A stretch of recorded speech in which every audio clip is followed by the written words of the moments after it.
Good morning mga ka-iPro. Medyo lesson muna tayo sa mga skit-skit. Medyo nag-experiment pa tayo, okay?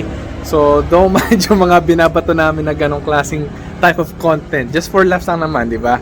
But anyways, Monday announcement. Uy, coach, naka-jacket ka? Malamig ba ngayon? Oh yes, malamig po ngayon sa bukid.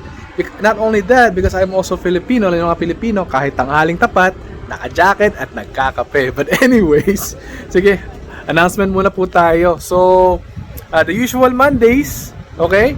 We have a market analysis mamayang gabi. Alright? There will be two parts to it. One part is for the public and the second part is for the private students. Meaning, we're gonna do a market analysis with fundamentals and some technicals. And then after that, we're gonna have a magti-trade kami ng mga estudyante ko kung may opportunity man mamaya. And syempre, we're gonna be discussing about strategies. And for those who are curious, yes, meron po tayong webinar tomorrow. So kung makaka-attend kayo, if you're into trading or you want to get into trading and you want to learn about trading for free, attend kayo ng webinar tomorrow. So I will post na lang yung link dito para makasama namin kayo.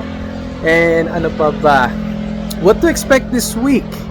So this week, meron tayong I believe we're not gonna have a boot camp, so we're gonna have live trading session with the private students. Okay, so magkakaroon tayo ng mga private sessions. So yun, ano pa ba?